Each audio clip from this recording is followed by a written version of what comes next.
में वर्णन है कंस की उस दुष्ट सभा में, कंस की उस राक्षसों की सभा में ये निर्णय हुआ कि इन 11 चीजों को हम समाप्त करेंगे। कौन कौन सी चीजें?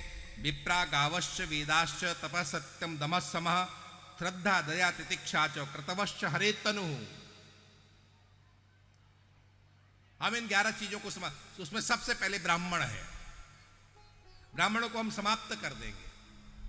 और आज भी आप देखना सबसे ज्यादा यदि कुछ लोग विरोध करते हैं तो ब्राह्मणों का ही विरोध करते हैं। मैं आपसे निवेदन करूं, ब्राह्मणों ने हमारे धर्म की रक्षा की है, ब्राह्मणों ने हमारी सनातन परंपरा की रक्षा की है, ब्राह्मणों ने बिगाड़ा क्या है? मैं कभी कभी सुनता हूं, यूट्यूब पे इत्यादि पे सुनता हूं, क्लिपें आती हैं, वो जय भीम वाले बहुत गाली देते हैं।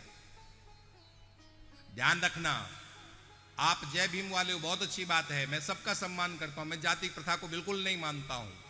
आप जय भीम वाले हो, बहुत अच्छी बात है, लेकिन ध्यान रखो, भीम आपके बाबा साहब को भी विदेश भेजने वाला एक ब्राह्मण ही था। बाबा साहब को विदेश पढ़ने के लिए जो भेजने वाला था वो भी कौन था? एक ब्राह्मण ही था। और बाबा साहब ने जिससे विवाह किया वो स्त्री भी ब्राह्मणी थी, वो ब्राह्मण स्त्री से उन्होंने विवाह किया था। भीमराव अंबेडकर जी ने, ब्राह्मण नहीं अपना नाम अंबेडकर उनको दिया था, सरनेम ये किसी ब्राह्मण का था, उन ब्राह्मण नहीं जिन्होंने उनको पढ़ने के लिए भेजा, उन्होंने अपना सरनेम उनको दिया हुआ था। तो आज भी केवल उस राक्षसी सभा में नहीं, आज भी ब्राह्मणों को समाप्त करने का प्रयास किया जाता है। ब्राह्मण आपका यज्ञ कराते हैं, उसके बदले आप थोड़ा बहुत उनको दक्षिणा दे दे तो कौन से बड़ी बात है? तो ब्राह्मण तपोधन है, ब्राह्मण तपस्वी रहे हैं। आज तक भी देखो, उन्होंने क्षत्रियों को राजा बनाया, उन्होंने यादवों को राजा बनाया, कभी भी ब्राह्मण राजा नहीं बने हैं। आप इतिहास उठा करके देखना, बहुत कम ब्राह्मण राजा हुए हैं, बाकी 99% उन्होंने औरों को ब्राह्मण राजा बनाया, स्वयं कभी राज सिंहासन पर नहीं बैठे हैं। तो ब्राह्मण कौन है? ब्राह्मण तपस्वी है, ब्राह्मण तपोधन है, ब्राह्मण वेद धन है। इसलिए आप ब्राह्मणों का यदि विरोध करते हैं तो ये कोई उचित बात नहीं है, ये राक्षसी प्रवृत्ति है ब्राह्मणों का विरोध करना। दूसरा, उस कंस के सभा में निर्णय हुआ कि गायों को समाप्त कर दिया जाए, क्योंकि गाय अमृत देती हैं, अमृत नहीं रहेगा तो समाज निर्बल हो जाएगा, और जब समाज निर्बल हो जाएगा तो इनको मारने में सहूलियत रहेगी। और वही दुष्चक्र आज भी चल रहा है। आज लाखों गायें प्रतिदिन काटी जा रही है। आज से लगभग 60 वर्ष पूर्व, हाँ 60 वर्ष पूर्व लगभग की बात है, इंदिरा गांधी चुनाव का आशीर्वाद लेने के लिए करपात्री जी के पास गई थी। परम महापुरुष करपात्री जी महाराज ने इंदिरा गांधी से कहा था, देवी मैं तुम्हें आशीर्वाद देता हूं, तुम ही प्रधानमंत्री बनोगी, लेकिन एक वचन तुम मुझे दो, जिस दिन तुम प्रधानमंत्री की गद्दी पर बैठोगी उस दिन गौ हत्या बंद करा दोगी। इंदिरा ने उनको वचन दिया कि महाराज मैं आपको वचन दे करके जाती हूं, यदि मैं प्रधानमंत्री बनी तो मैं गौ हत्या बंद करा दूंगी। लेकिन जो ही इंदिरा प्रधानमंत्री बनी उसने अपने वादे को पूरा नहीं किया, अपने वादे से मुकर गई। करपात्री जी महाराज ने कई बार उसको रिमाइंडर दिलाया कि देवी तुमने कहा था गौ हत्या बंद होगी, गौ हत्या बंद हो, गौ हत्या बंद करो, बंद करो, बंद करो। नहीं मानी इंदिरा गांधी। करपात्री जी महाराज लाखों साधुओं को लेकर के जंतर मंतर पर गए, दिल्ली में उन्होंने धरना दिया, और इंदिरा गांधी ने क्या किया? निहत्थे साधुओं पर गोली चलाई, लाठीचार्ज नहीं गोली चलाई, और हजारों संत वहां पर मारे गए। गाय बचाने के लिए हजारों संत मरे हैं। ये केवल कंस के राज्य में नहीं हो रहा था, आज भी ये हो रहा है। और आप हम सब सनातनी हैं, आप हम सब का ये दायित्व बनता है, हमें गाय की रक्षा करनी चाहिए। किसकी रक्षा करनी चाहिए?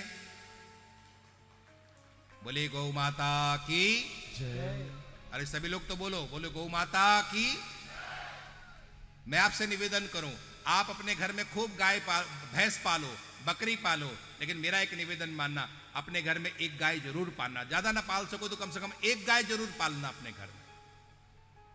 गाय पालोगे तो जानते क्या होगा? आपके घर में सकारात्मकता रहेगी। और यहां तक हमारे शास्त्र कहते हैं गाय की यदि आप सेवा करते हो तो आपके जीवन पे आए हुए संकट गाय अपने ऊपर ले लेती है, भैंस नहीं लेती है। गाय का जो बछड़ा होता है वो बैल होता है, वो भगवान शंकर का नंदी है, और भैंस का जो बछड़ा होता है वो भैंसा होता है। वो किसकी सवारी है? आपको पता है भैंसा किसकी सवारी है? तो आप लोग भैंसा पैदा करते हो तो यमराज को अपने घर में बुलाते हो, अरे नंदी बुलाओ ना। आपके घर में काल ना आए, आपके घर में महाकाल आए, और महाकाल बैल पर सवार होकर के, उस नंदी पर सवार होकर के आते हैं। तो मैं आपसे निवेदन करूं, आप अपने घर में खूब भैंस पालनी है, खूब पालो, लेकिन एक गाय जरूर अपने घर में पालना। और इस तरह से एक एक सनातनी, एक एक परिवार यदि गाय को पालने लग जाए तो मुझे नहीं लगता है कि गो हत्या संभव है। एक मुसलमान ने बहुत अच्छी बात कही थी। एक मुसलमान कहता है, किसी ने उससे पूछा कि तुम गाय क्यों काटते हो? उसने कहा कि हम गाय नहीं पालते हैं, गाय हिंदू लोग पालते हैं, गाय वो हमें बेचते हैं तो हम काटते हैं। तो प्रत्येक हिंदू यदि गाय पालने लग जाए तो गाय कटेगी? क्या कहते हो आप लोग? अरे हाँ ना, कुछ तो बोलो, क्या कहते हो आप लोग? गाय कटेगी? कटेगी गाय? नहीं कटेगी। तो आप लोग गाय पालोगे कि नहीं पालोगे? अरे या तो हाँ बोल ही दो। हमारे यहां कहा जाता है, कृपात्र जी का बहुत प्रसिद्ध नारा है, धर्म की जय हो, अधर्म का नाश हो, प्राणियों में विश्व का गौ माता की जय हो। अब केवल जय से काम नहीं चलेगा, गौ माता की सेवा हो। हम गौ माता की सेवा जरूर करें। और गाय अमृत देती है। आज का विज्ञान भी कहता है भैंस के दूध में वो ताकत नहीं है जो ताकत गाय के दूध में है। आप भैंस के बछड़े को देखो और गाय के बछड़े को देखो। भैंस के बछड़े में कोई फुर्ती नहीं रहती है, कोई उसमें वहां पर चैतन्यता नहीं रहती है, और गाय के बछड़े में चैतन्यता रहती है। आप गाय का दूध पियोगे, अपने बच्चों को गाय का दूध पिलाओगे तो आपके बच्चों में चैतन्यता रहेगी और बुद्धि उनकी बहुत कुशाग्र रहेगी। भैंस का दूध विक्रय की दृष्टि से ठीक है, बेचो भैंस का दूध, आपको धन चाहिए, भैंस का दूध बेचने के लिए रखो, लेकिन स्वयं के लिए किसका दूध रखो? अब माताओं से तो मैं पूछ नहीं रहा हूं, पिताओं से ही पूछूं, किसका दूध रखो घर में पीने के लिए? गाय का। माताएं भी कहेंगे किसका दूध रखो घर में? आप लोगों तो कथा सुनती नहीं हो, आपको तो अपनी व्यथा से ही फुर्सत नहीं है। यहां पर दो दल हैं, एक बिल्कुल शांत दल है और एक अशांत दल है। यहां अशांति होती रही और यहां कभी शांति होती नहीं। श्री वृंदावन विहारी लाल की जय। ओम नमः पार्वती पते। हर हर महादेव। विप्रागावश्य